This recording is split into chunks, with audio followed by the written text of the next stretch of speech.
What's cracking? It's your homie Ice Cube. Just wanted to address a few things. Everybody been checking out the internet. My man Katt Williams. First of all, I just want to say, we shot that movie over 20 years ago. So, people have different perspectives, and it's been a long time. I also want to say, every comedian that I've worked with, every comedian that I've put in a movie, I only put them in the movie because I thought they was funny. I thought they was perfect for the part. I tried to put them in a position to win. That's what it's all about, I look at from, Chris Tucker and Bernie Mac and Mike Epps, Katt Williams, Ricky Smiley, Michael Blackson, Cedric, Kevin Hart. All these guys I know are funny as hell. I didn't discover them.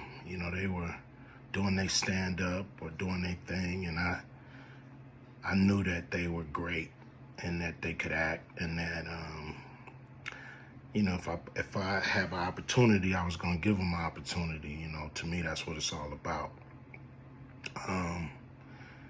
Far as specific things, Katt was 100 on a few things. Most of what he was saying, a couple things, I just want to clarify. When we bring in a new, comedian, we do have them try out for different roles.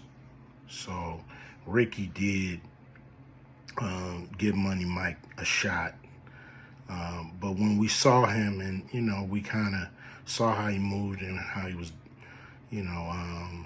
auditioning, we decided that he would be a better, Santa Claus, which was, to me, the perfect casting. When we saw Mike, damn, I call him Money Mike. When we saw Katt, when I saw him, I just knew that he was perfect for Money Mike. And, Katt,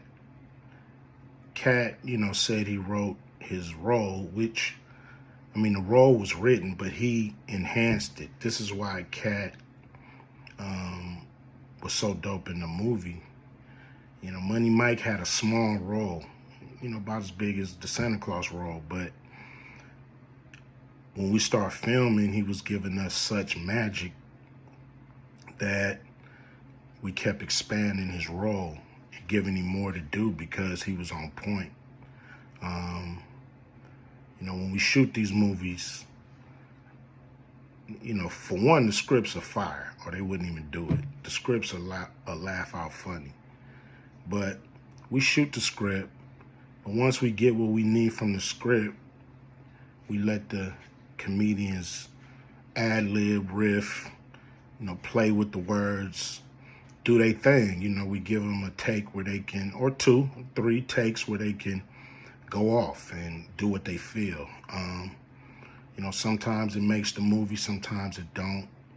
When somebody gives you jewels, you want to try to make sure that makes the movie.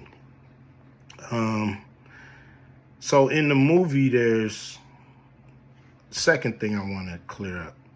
I would never shoot a rape scene in a movie, especially like Friday, where you actually see this happening on camera. That ain't my style. If you check out any of my movies, they not raunchy. We did a movie called Players Club where the subject matter was a little raunchy, but for the most part, even that, we left it to your imagination. So the only reason that kind of stuff is in the movie is because you have 3 villains in Friday After Next. You have Santa Claus stealing presents. You have Damon, just got out of prison, sweating. Craig and Day for the rent money. And then you have Money Mike, a pimp that treats his woman, like a property. So Craig is always fighting the villains in the movie, from the Joker brothers to Debo. And so we already had Craig fighting Santa Claus. And the only real way to get rid of the other two villains was to have them go against each other. And the plier joke was always in the script. It was never, we would never ever show that. That's not my style if you look at any of my movies. So, that was never a discussion. We, at that point in everybody's career, we would listen to a certain extent, but we wasn't gonna change the movie for any actor. We do what we feel, and if it was a rape scene, it would have been in the movie. It was no reason not to shoot it.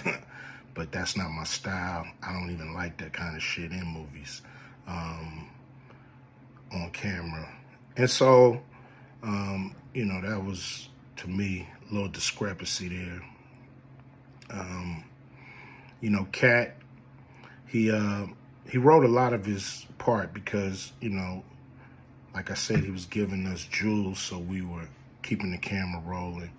He was coming off the dome. He was coming prepared every day to steal the show. That was his mission. And, that's what he did, with the movie. And it launched his career, And I'm proud of the movie. I'm proud of all the guys who've, come through, a Q Vision production and went on to do bigger and better things. And look, a lot of people are talking about pay and how much they was paid on these movies that were extremely low budget. Most of these guys work a couple of days, and when you're doing a movie, there's over 100 people working on the movie that need to get paid. Most of them got to get paid every day. And there's pre-production and post-production. Even after you finish with the actors, you got to pay editors and sound people. And my movies are all about quality, so most of the money go up on the screen. I'm not giving you no bullshit. I'm not giving you no low budget, shit you can laugh at because it's so cheap. So, we try to put all the money on the screen.